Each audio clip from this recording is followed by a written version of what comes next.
So hello and welcome. Today we're going to be talking about MySQL shell, dump and restore.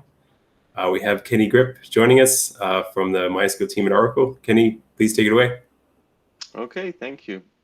Um, so yeah, today talking about this new shell functionality in 8.0.21, which we released back in July, I think about a month ago. So yeah, I'll just give a little demo.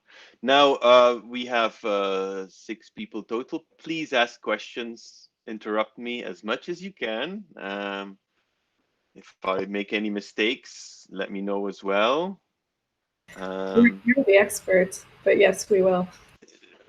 But you have to ask the expert questions. So let's see. Okay. So new functionality. So we have MySQL dump, MySQL pump. They are 2 command line utilities that we have for a while already. So MySQL pump was introduced, was it 5.7 or 8.0? I can't remember.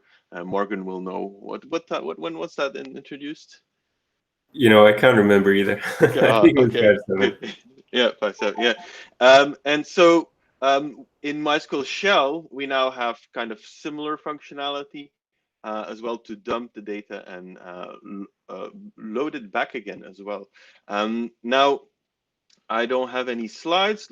I'll just give a little example. And what I did is I created a little data set. So shell, if I think the people on here might be familiar or with MySQL shell. So there's another presentation above my YouTube video from Fred here about MySQL shell. So look at that one if you want to be introduced to it. So we have different modes: JavaScript, Python, and SQL mode. So, and I'll show you, there's some schemas. So I just have a little bit of data that I took from some of the benchmarks. So some Stack Overflow data and on-time data. It's kind of 15 gigabytes of data. It's pretty small, just for the purposes of the demo today. And in Shell, we have utilities, so util dots, and what we introduced in 8.0.21 is dump instance, dump schemas, and load dump. So these are the 3 new functions that we introduced. Since 8.0, I think 17 or a bit earlier, we have import table already, which is a way to load CSV, TSV files, individual files, in parallel, so in multiple threads into MySQL. And some of that code kind of is reused in load dump, for example. But the dump instance and dump schemas is kind of like a whole new thing that we've developed. So let me show you a little bit. I'll just go off and run create a dump. And then I'll go a little bit into the specifics, the features that it has, and any questions, any special requests you might have. So I have dump instance, and the first argument that you need to give is a path. So I have data, and then I'll do test1, something like that. Not very special. And then you can add options. And the options, I have a 32 core server here. MySQL is sitting on port. Yes. Could you increase the font, please? Of course. Let me see if I can make this full screen. And then, is this better? Yes, it is. Perfect. So we have the first argument. So it's the path where we want to store the dump. It's a directory that will be created. So it's not a single file, it's multiple files. I can show you a little bit what the directory structure looks like after it is created. And then I can specify arguments. And here I have 32 threads that I'm going to use. I'll show you a bit more arguments later, all the options that there are. But I'm going to create a dump. So it's doing all kinds of things. So it is taking a flush table with read log first to get the GTID position, open all the connections. So it's 32 connections. It creates a transaction with consistent snapshot on all those connections, just to have a consistent view of the data. And then it creates the DDL files. So there's an SQL file for every table that there is. And then it creates chunks of data. So if we have some tables here. So Stack Overflow posts, it's written in 7 files, so in 7 chunks. And yeah, the data is dumped already. So you can see there's a progress that was shown. And it's showing that how many threads were dumping, how many threads were chunking, because the chunking process that we currently use is basically using index statistics and explain plans to figure out the size of a chunk. So if you're it looks at the size of an average size of the row, it looks at the amount of rows in there, and then it goes and does like an explain of the query, and then uses the primary key or another key to figure out like for creating a between 1 and 10 million, and it sees how many rows will be there estimated, and then it calculates kind of the chunk. And the chunk size by default is 32 megabytes, so it's reasonably small, configurable, of course. And that's kind of what these chunking threads do. They kind of like try to split it up.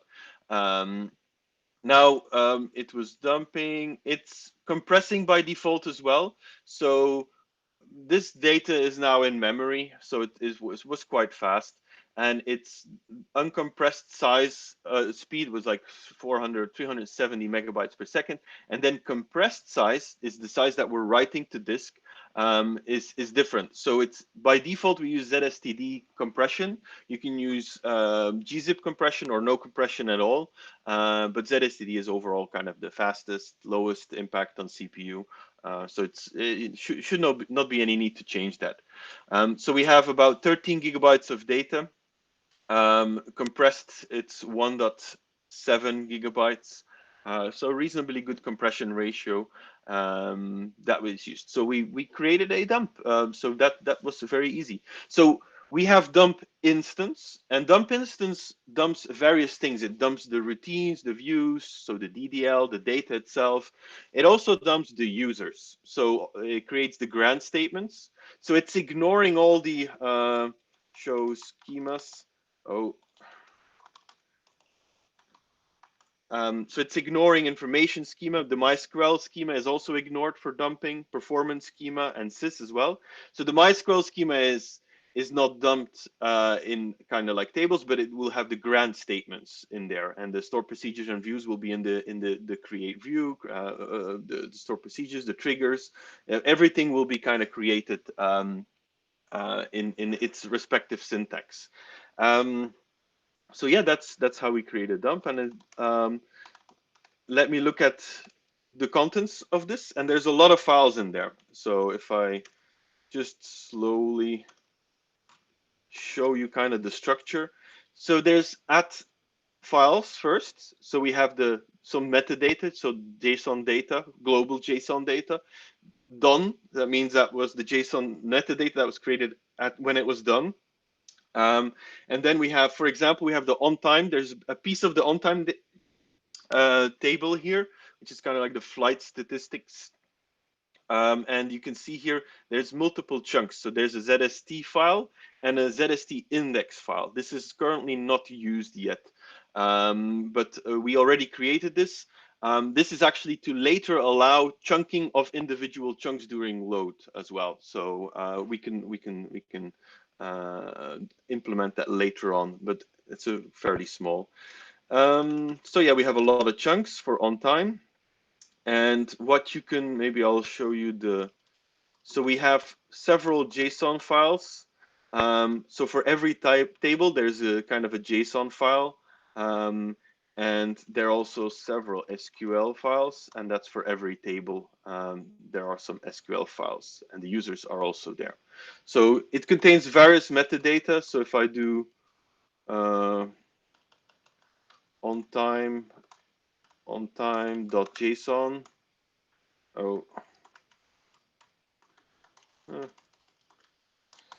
So you can see the columns, definitions, part of the definition, what index that was used for the chunking, the character set that was used, if there were any triggers in there, things like that.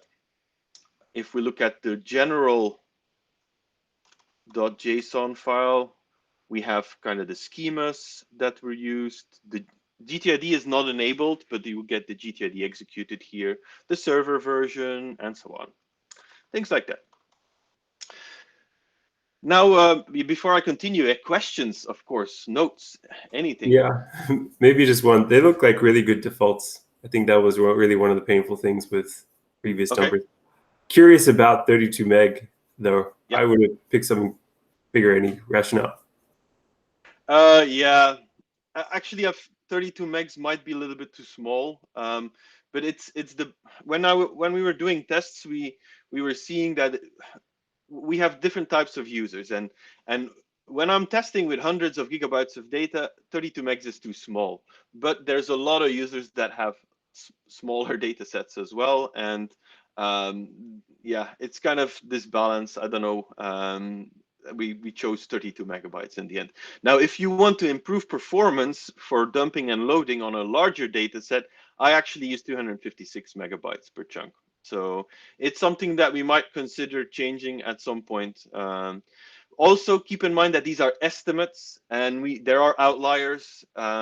If one example is MySQL kind of sometimes has tables have no statistics at all, then you get really weird behavior.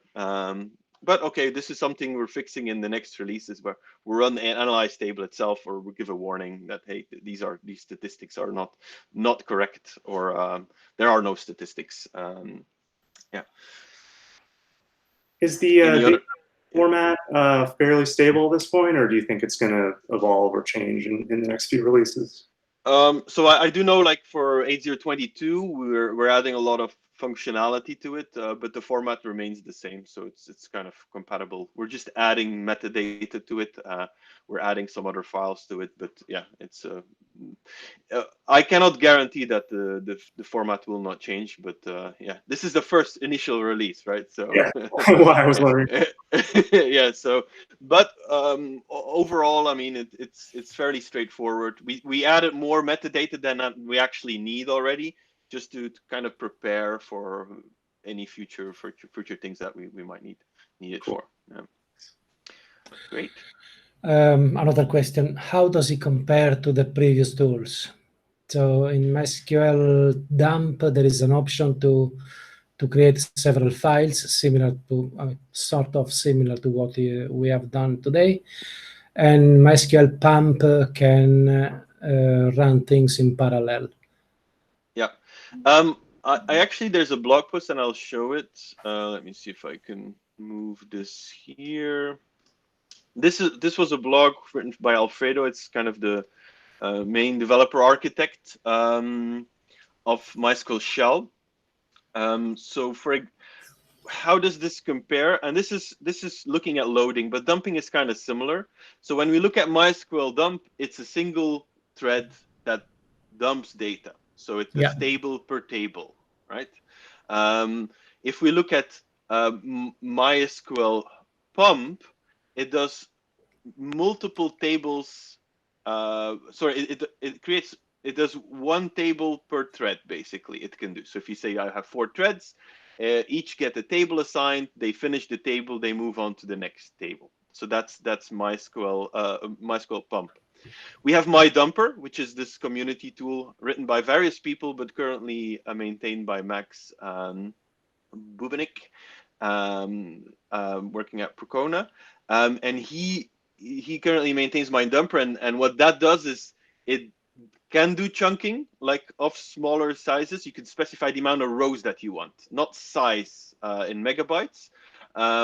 But what it does is it iterates over one table, then goes to the next table, then goes to the next table. For dumping, that is fine. For loading, we have noticed that we need a smarter algorithm, because when you load data in parallel and you take the first table and you use all of the threads available for that one table, you're going to hit some issues during loading, where that InnoDB has some mutex contention on just individual pages. So internal page locking, basically.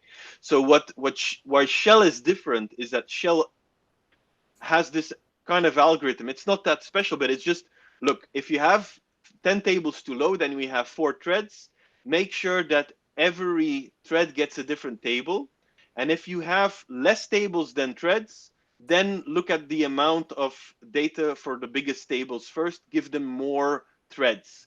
And that way we notice that we can get a lot faster speeds in loading, at least. Not in dumping, but more in loading. So this kind of special sauce, as he calls it, makes sure that my dumper and my loader is the loading equivalent of my dumper, loads data table by table, and we get a lot faster just because of this kind of algorithm that we have built in. I can show you a little bit of results. I don't want to go too much in detail, but you can see if we look at dump, we can see that MySQL pump. So we have 4 different data sets: on time, Stack Overflow, English, Wikipedia, and all of these data sets combined. If we look at dump, pump, my dumper, and MySQL shell dump and load, you can see that MySQL shell dump and load is a lot faster in dumping for all except the Wikipedia data set. It's really a lot faster. And this is data that resides in memory, of course. Keep that in mind, that it fit mostly in memory, because otherwise you wouldn't get 2,800 megabytes per second dump speed, at least not on this server, which did not have that much capacity. It only had 1.6 gigabytes per second write speed or something like that. But for load, the difference becomes bigger, and this is the loading speed. You can see that shell, and this is a beefy server, right? This is a 44 core, half a terabyte server with 8 block storage volume. So it's kind of higher end. So you don't expect these numbers on any server. You can see that the load speed is a lot more than, well, MySQL dump being single threaded. MySQL pump can dump in parallel, but creates a single file and can only load in a single thread because it's just pipe it through MySQL. So MySQL pump and loading is just the same as MySQL dump. My dumper can parallelize, but this special kind of sauce, which shell dump and load makes it a lot faster to load data. Did that answer the question? Yes. Is there any comparison with extra backup? Okay, so that's a good question. So MySQL shell, we call it kind of it's a dump and load. It's kind of an export import utility. It's for making a logical dump of the data. So extra backup is a physical backup tool, right? Similar to MySQL Enterprise Backup.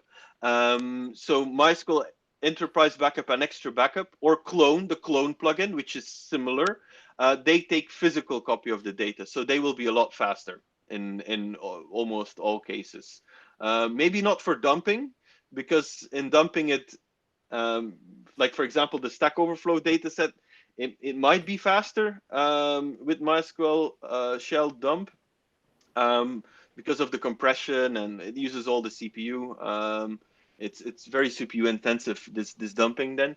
But for loading, yeah, of course, a physical backup is faster than a logical kind of restore. Yeah. Kenny, maybe we can turn that into another question. Good. Logical backups are great if you have to restore an individual row. I wonder if you could show like one row in Stack Overflow and try and find it in your so restoring it. Let's see. I don't know if I have a ZSTD. It seems like it's not an SQL file. It's a TSV. It's a TSV file, so you can grep around. So shell does not currently have much features to kind of like do kind of pre-processing or anything like that. Not yet. So the data, you can just decompress it and you'll see a CSV, TSV data. Let's see, but I don't know if do I have ZSTD stuff? No. That's fine if you can't. I just assume you do something like a zcat grep.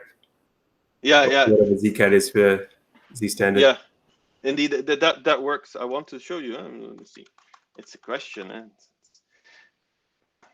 Let me see. Oh, this is where we go off script, huh? Okay. So we were 20 minutes in. Let's see. Yeah, because I have a lot of things to show. But this is good. A lot of questions. Always good. Let's see. This is a...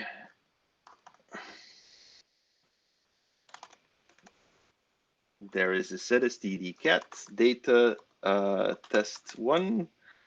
on time, and then there's a chunk number.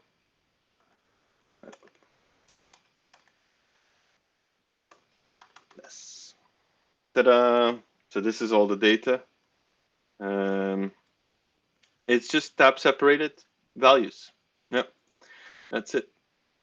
So Shell takes care of like hexing of the data, or no, it does a base 64 basically of data. So it does kind of some things to make the format workable in all cases, because sometimes you have TSV or CSV data that is not escaped properly, or yeah, cannot be loaded because of that. So yeah, that's also handled, of course. Okay, so let's go to the loading part, maybe, or maybe no. Before no problem.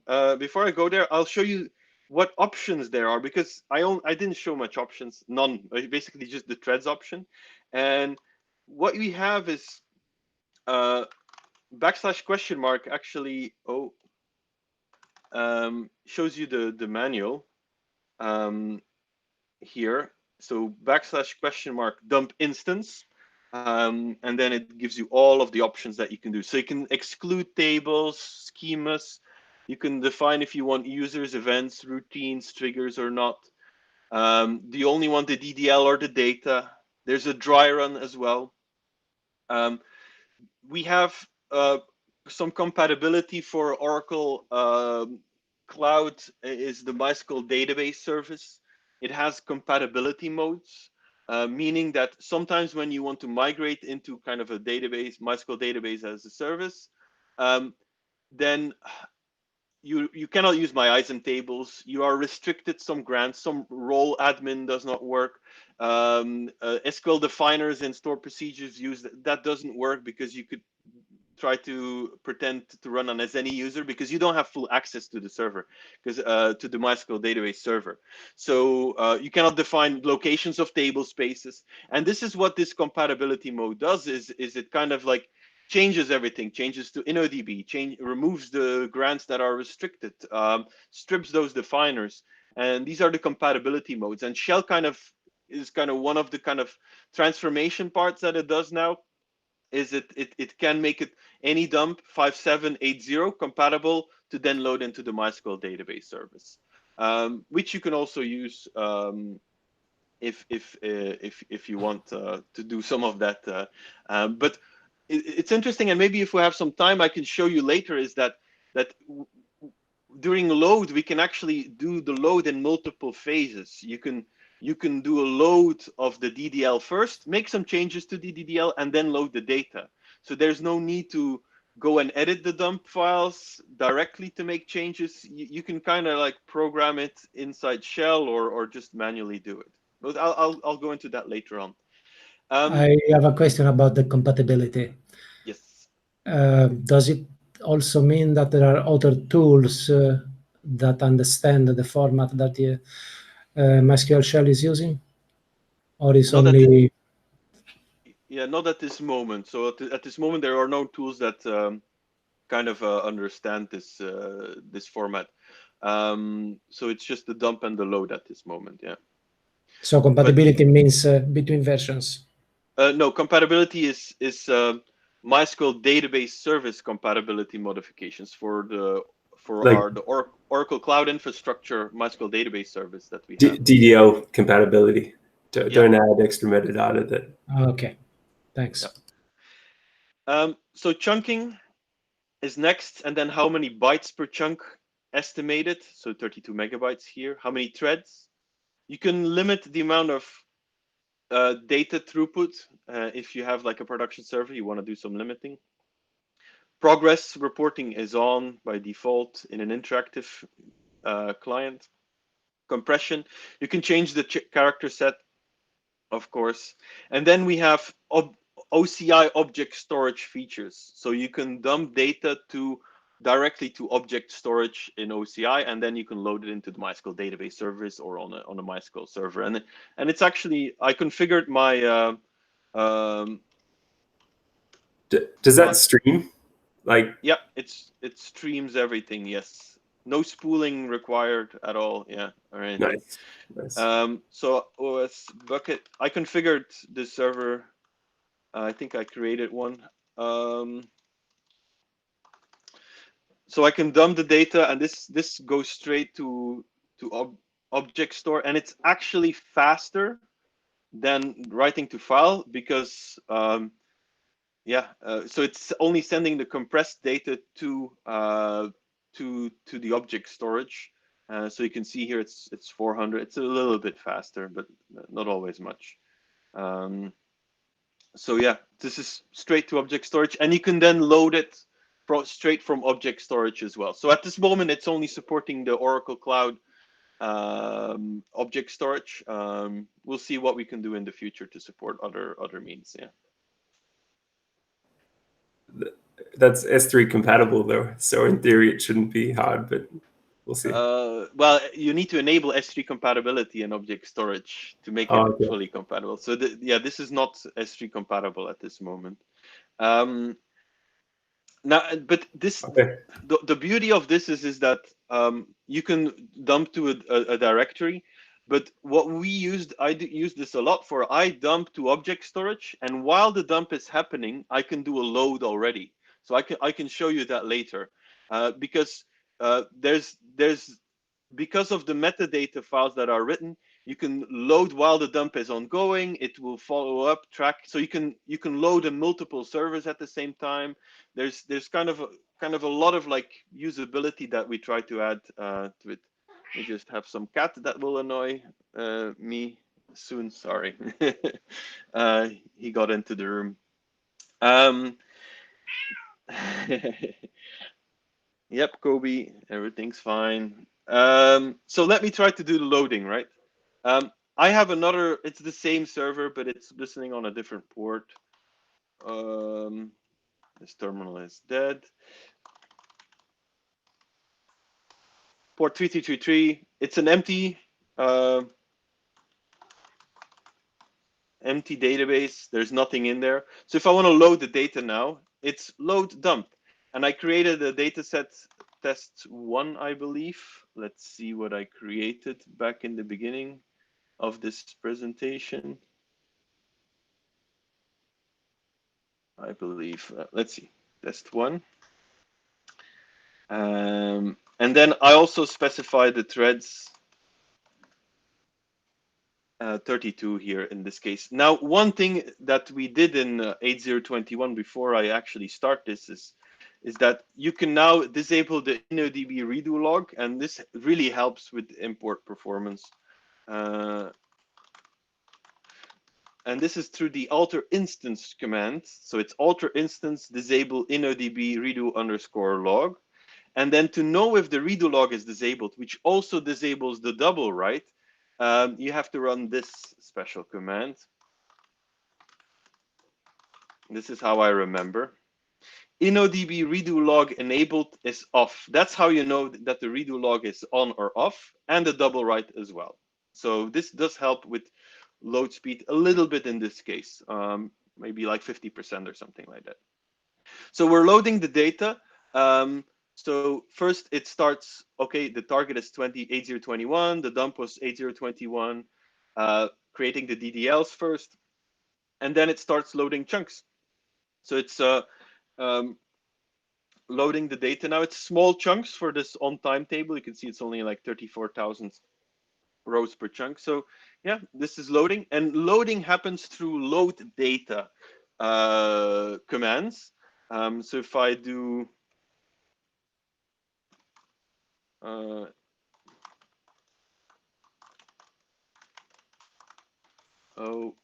case sensitive, or I need to enter the password, and then you can see in show process list, it's load data local in file. So you need local in file enabled to be able to have this work. We found that this is faster than running SQL statements or generating insert statements at this moment. We might consider in the future to do insert statements, but at this moment, I think this works fine. This is quite faster than generating insert statements. It's also easier to implement, of course. So you can see 32 threads loading. It's 70% done. It loaded 9 gigabytes. So these are real tables, right? However, I mean, there is a big variance on the schema that you have. If you have a lot of secondary indexes, it can become a lot slower. If you have not a lot of secondary indexes or no secondary indexes, it will be a lot faster, of course. And even though we're loading at 70 megabytes per second to disk, this question though, do you add the indexes up front or do you add them at the end? I would have thought you add them at the end. Yeah, so in my tests that we've done, so it's writing about 200 megabytes. The secondary indexes are here right now. But the default behavior is that, and you can configure this, is that full text indexes are created at the end. Because loading data in parallel in tables with the full text InnoDB full text index is very, very slow. What about other non-unique? It by default it creates them, and the reason why is that when I did my tests, I load my data. I have 80 cores or something like that. I load it all in parallel. If I don't have the secondary indexes, it's a lot faster. So actually, you can see it's 83 megabytes per second, and this is with secondary indexes there. Let me drop everything. Drop schema stack overflow. So these are the two schemas, and I can specify an option. And the option is, so we do load data, load DDL, load indexes. You can set load indexes false and it doesn't load the indexes, but you can also do defer table indexes. So we have off, full text, or all. And if I now load the data again, I haven't tested if this specific data set is faster. But I'll show you what's going on here. And let's see if it's faster or not. Let's try it. So it had 82 megabytes per second, 83 megabytes per second. So I'm loading the data again. However, by default, there is a file created. Load progress, and then the server UID of the server that was loading it to track the progress. So shell load knows, hey, I already loaded this table. So I need to do reset progress to remove this file. Why is that? Well, you can actually, while you're loading data, you can cancel it, and then you can continue again, and it will continue loading the chunks that have not been loaded yet. So that's kind of one of the features that we added. Here we can see that there are some tables. Shouldn't be realizing that it was completed in that case? Yeah, no, because I removed the database on time and it's checking some things. Hey, the database is not there. I did drop schema, and that's why it gives an error. If I did not drop the database, the tables yet, it would not give an error. That's kind of why. It expected the on-time schema to be there. Yeah. I see. This is the kind of experiment that I do. Yeah. Well, good. And then here, when I'm running now, is with deferred table indexes all. It's the indexes removed for deferred creation. It's loading the data. It's I don't know if it's going to be faster, because what I noticed is when the chunk is done, when the last chunk of a table is done loading, it needs to add the secondary indexes, and that has been proven to be slower because it's only one CPU core that is used to add the secondary index, and then it turns out to be slower at the end. So that needs to be faster in the server, because there's other advantages to deferring it. You reduce your fragmentation. Indeed, the fragmentation thing could be more important, and then that's why we have this option, right? Let's see. So it's, okay, good to know. Doesn't show like it's much faster. Also, the majority of the data chunks are on time, and there's no secondary indexes on the on time schema by default. There's no primary indexes by default either, I think. I added the primary key to this one, of course. Yeah. Performance would not be good if there was no primary key. So yeah, it's loading 83%.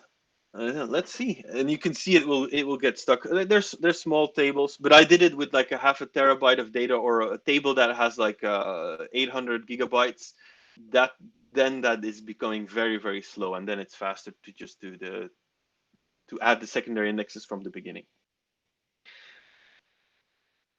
So it's still loading chunks. And now you can see recreating indexes here. So it's adding the indexes. And now we have 3 threads that are indexing. So yeah, now we're stuck on adding the indexes. 2, okay, it's getting there.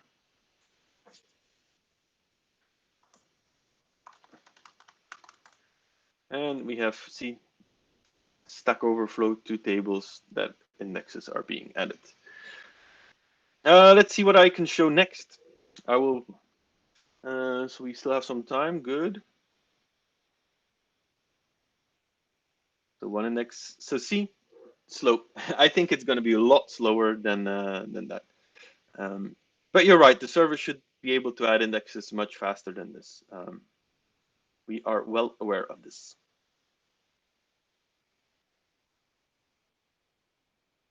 Just one more. Next thing that I want to show you is, I want to show you, we have the dump here, and I'm going to create a new dump. And I'm going to do this one slower. I'm only going to give it 4 threads. I haven't started it yet. I'm waiting for this to finish. So it will be what, half the speed with adding secondary indexes later. And it's waiting on this largest table. So it's not like a lot of tables. It's just always one table or a couple of tables in the end that have these indexes that need to be added. So it's 59 megabytes per second that we got in this little test with deferring indexes. So I'm dropping the data again. Drop schema on time. So we have an empty kind of data set again. And now I'm going to dump the data on kind of the source. And I'm using 4 threads because it will be a bit slower. And I'm going to load the data here. And I do not need to do any of these options. And I'm going to load a bit less. And this, I use the different directory basically. And it's going to say, okay, the dump is not yet finished. Use the wait dump timeout feature option. So you say wait dump timeout, and this means like how long do we need to wait for new chunks to arrive? I say half an hour, and you can see it's saying, okay, dump is still in progress. 675 megabytes compressed data is ready, so it starts loading, and you can see on the source. Oh, the font is a bit smaller. Let's see if we can fix that. On the source, it's dumping at 80 megabytes per second because I only have 4 threads configured at this moment. So it's kind of 70% done. And you can see it's loading the data. There's some question marks because we don't know what the complete data set is.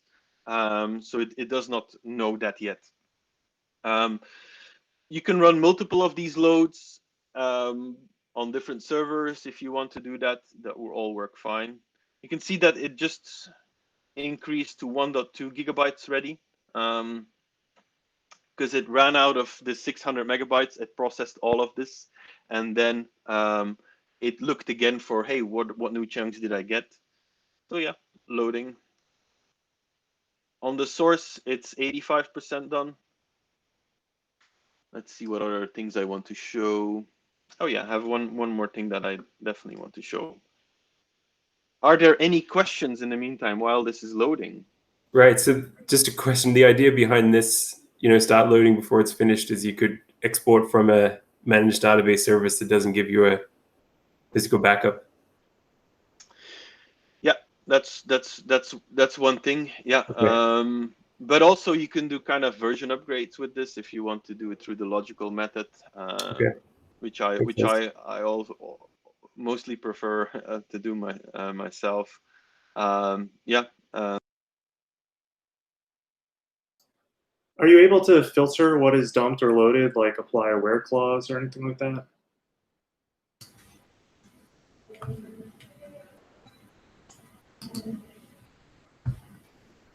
I think Kenny just froze. We heard you, Evan. We may have lost Kenny. Yeah. Good question. The cat has eaten the modem.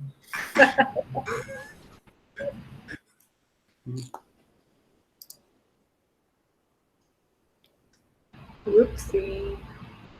Yeah, it's interesting using it for logical upgrades. That makes a lot of sense. I think actually now the recommended way for MySQL to upgrade is physical in place, but like obviously many people still prefer logical. So I was about to ask you which is the minimum version that you can use this function on. I think we'll have to wait for Kenny. If he's coming back. It's brand new, isn't it? It is, but I think he's using the classic protocol. We'll have to confirm that. Kenny's pinging me. 1 second.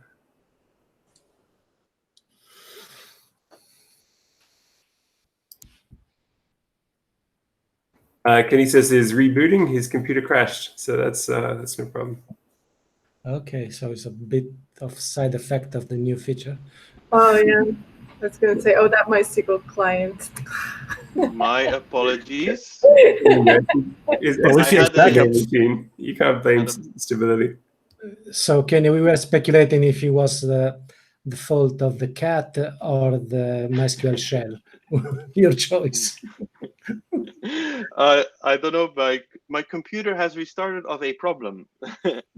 I have the worst Mac in my entire life. It's crashing at times.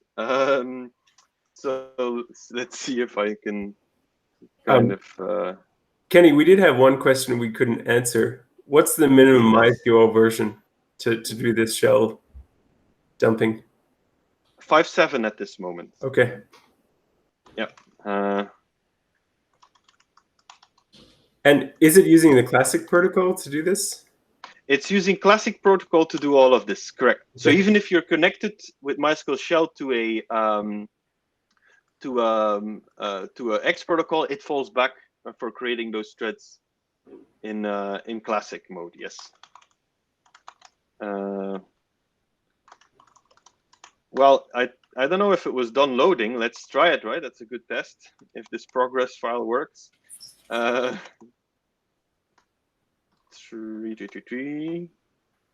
Okay. This is the true test, right? You get to see if that can work. I don't know if you were doing your sessions in a screen or anything. No, I was not. Loading it. Actually, show process list.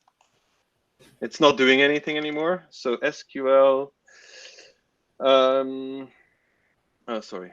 util.load dump data test 2. And then threads 32. I'll do now. Yeah, it's done. It says, so Giuseppe here, you can see load progress file detected. You can reset the progress and then no remaining data to be loaded. So everything was loaded correctly. Phew, it worked. Yeah, at least a victory today. Question there. Everything that was there to be loaded was loaded. How do we know that everything that was there to be dumped was dumped? Does it have some way of verifying that too? You cannot. So for dumping, you cannot. So you can know if the dump completed because there's a done, the JSON. So it contains then the total size, the total size, how many bytes per table. So if that file is not there, the dump was not completed. Okay, so it's a final file that's written. Correct, and you cannot resume a dump because you don't have a consistent snapshot of that moment in time anymore. So yeah, no resuming during dump at least.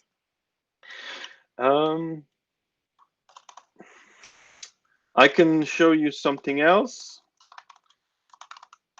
And I did this demo internally yesterday and it failed. So let's see if it works today.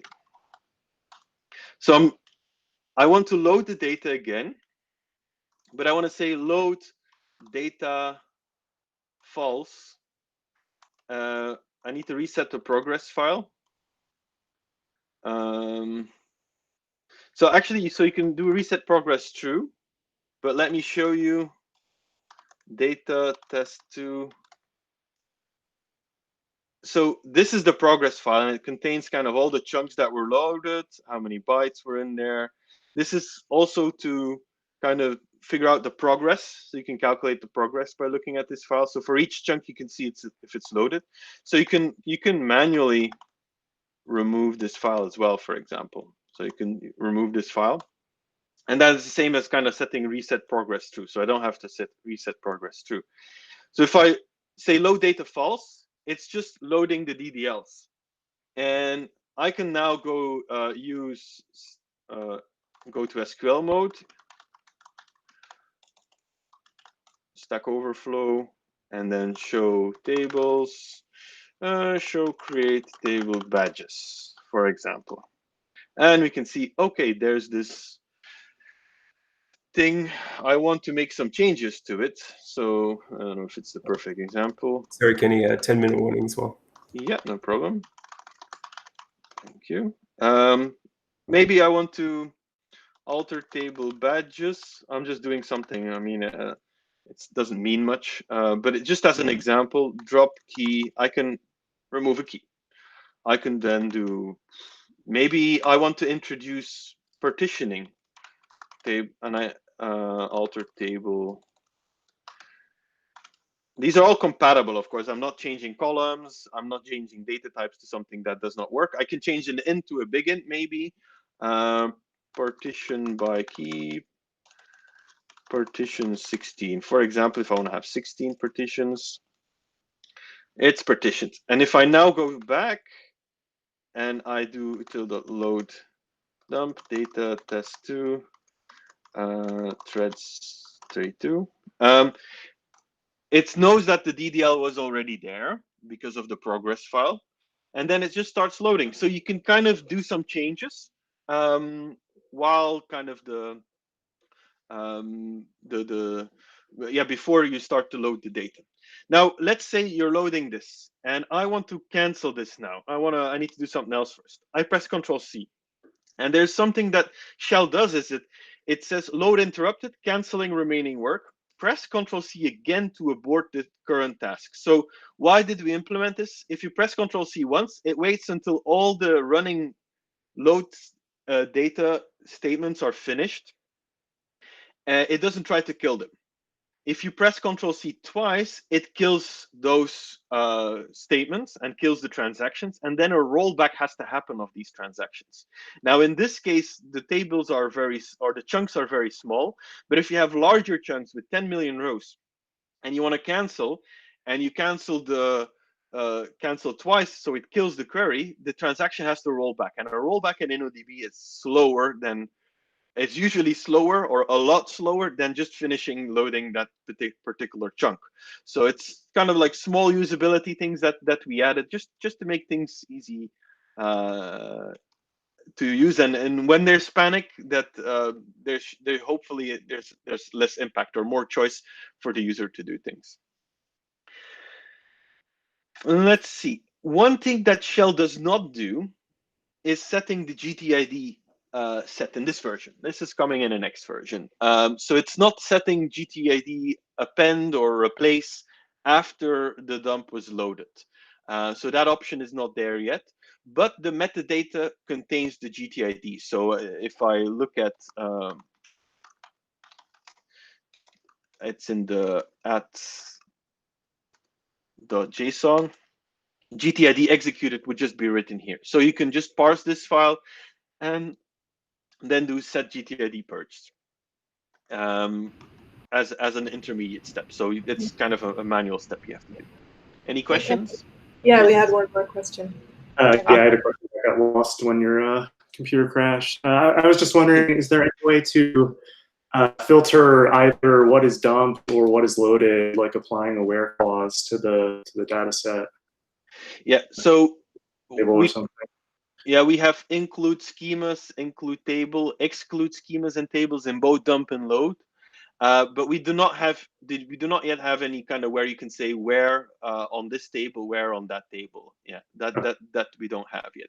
Now we have this other tool called import table, which has a little bit more features. I don't think it has the where clause yet, but it kind of has some you can specify the columns manually. Then this is mostly when data is not coming from MySQL. It's not going to be a dump file.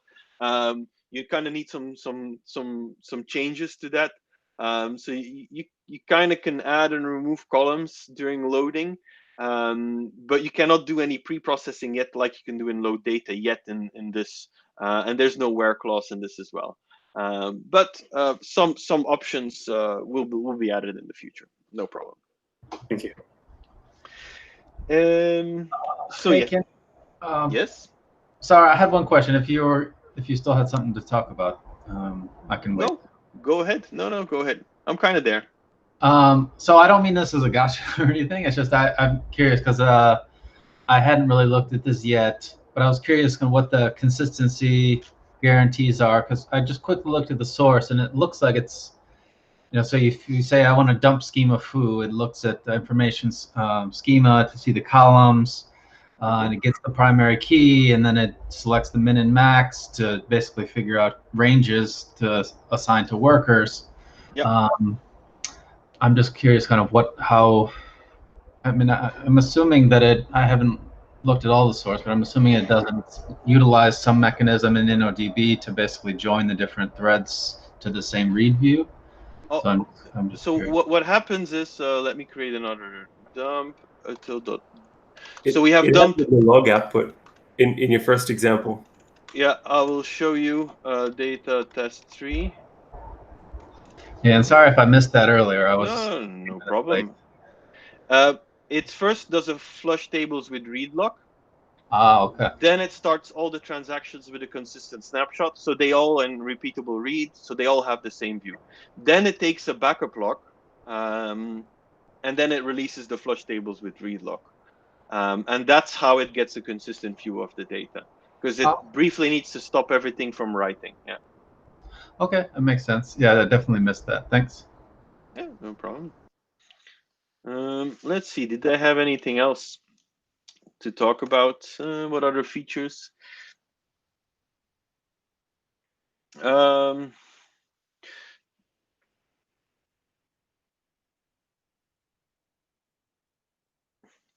another thing is character set, and I have actually successfully done character set conversions with this, where if you have a database that has data written with the Latin 1 connection character set, or you have some double encodings where UTF-8 data is double encoded into Latin 1 characters, as long as everything is consistently broken in the same way, which is not always the case with character set issues in MySQL, you can dump using the way it was written. So if it's UTF-8 tables with the Latin 1 connection, or the other way, no, it's usually the other way around, Latin 1 tables with UTF-8 connection, you can do the dump, create a dump with UTF-8, and then you can load the DDL first, change the Latin 1 to be UTF-8, and then load the data, and then these double encoding codings will be gone.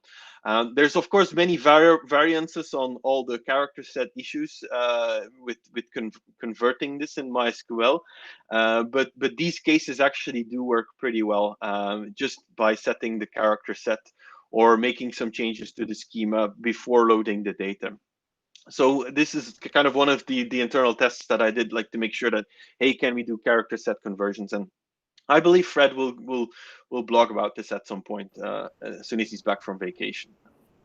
I noticed it also dumps in UTC by default, which is a good way of heading off that problem. Yeah, and it takes a lot what MySQL dump and MySQL pump did, right? So it did not. It's not entirely from scratch, this whole tool, and some of the code was taken from MySQL dump, of course. Because like MySQL dump and MySQL pump, they look like simple tools, but there's a lot of stuff going underneath that is actually quite difficult to track and remember all the things that it does. So yeah. Another thing is it can recreate the histograms as well. By default, it's off, so you can say you want to do analyze tables or only the histograms. Yeah, this is kind of some of the options. I think I covered everything, so I don't know if there's any questions. You had 4 seconds left, so I think you're right on. Oh, perfect. That's the last call for questions. Very briefly.